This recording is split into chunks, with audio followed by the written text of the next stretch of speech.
Junior civil जज बनने के लिए क्या 3 साल की प्रैक्टिस ज़रूरी है? सुप्रीम कोर्ट ने इस मुद्दे पे क्या फैसला किया है, तो आइए जानते हैं। नमस्कार दोस्तों, मेरा नाम है महेश स्वामी। सुप्रीम कोर्ट के अंदर इस बात को रखा गया था कि अगर सिविल जज बनना है या उसके लिए आपको भर्ती के अंदर शामिल होना है तो 3 साल की प्रैक्टिस होना ज़रूरी है।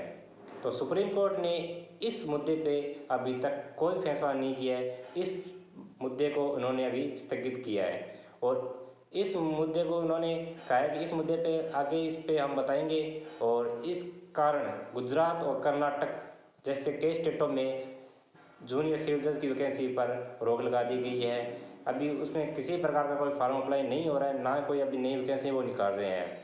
तो आपका क्या विचार है कि आपको लगता है कि क्या 3 साल की प्रैक्टिस होना ज़रूरी है सिविल जज बनने के लिए? कहीं कहीं इसमें क्या है कि अभी जो न्यू एडवोकेट्स हैं, जो इन्होंने अभी हाल ही में जैसे 2024 में LLB पास की है या उससे पहले 2023 में की है, या अभी जो जिन्होंने इसी साल 2025 में जो LLB पास आउट होंगे या जो कुछ पीछे हो चुके हैं, तो उनके लिए तो क्या ये घाटा ही है, क्योंकि वो किसी प्रकार से इसमें शामिल नहीं हो सकते। लेकिन इसमें फ़ायदा ये होता है सबसे बड़ा कि अगर सुप्रीम कोर्ट ये आदेश पारित कर देती है कि सिविल जज बनने के लिए 3 साल की प्रैक्टिस आवश्यक है, तो इसमें कहीं ना कहीं क्या होता है कि भीड़ कम हो जाती है। और बिना मतलब जैसे कि किसी ने तैयारी नहीं की है, कोई अभी हाल ही में पास आउट हुआ है LLB या जिन्होंने अभी रजिस्ट्रेशन करवाया है या नहीं करवाया है, तो उनकी क्या एक प्रकार से भीड़ बढ़ जाती है। उन्होंने तैयारी भी नहीं की होती, ना इतना उनको नॉलेज होता है, वो बेमतलब ऐसे बस ठीक है कहते हैं कि प्रैक्टिस प्रैक्टिस ज़रूरी है। तो वैसे कहते हैं चलो देख लेते हैं कुछ, और नहीं तो क्या पता चल जाता है कि पेपर का लेवल क्या है। इस लेवल के चक्कर में भी तो वो एग्ज़ाम देते हैं।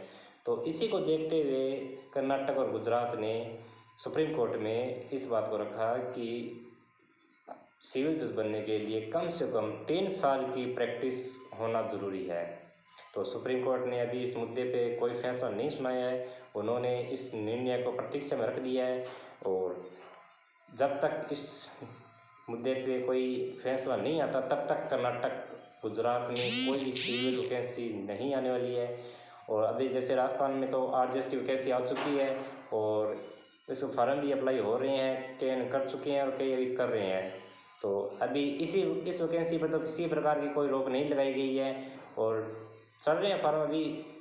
तो देखते हैं कि अगर सुप्रीम कोर्ट का जो निर्णय प्रतीक्षा में रखा गया है इसका कोई प्रभाव RJS की वैकेंसी पड़ता है या नहीं पड़ता, वो तो अभी आगे देखने को मिलेगा।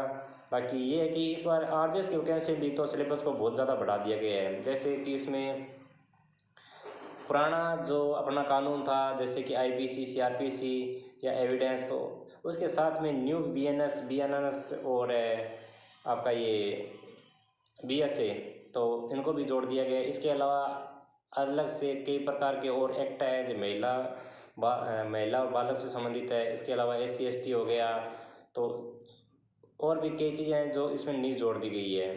तो इसका सिलेबस भी बहुत बड़ा है RJS का और वैकेंसी भी बहुत कम है, सिर्फ 44 पदों पे वैकेंसी दी गई है।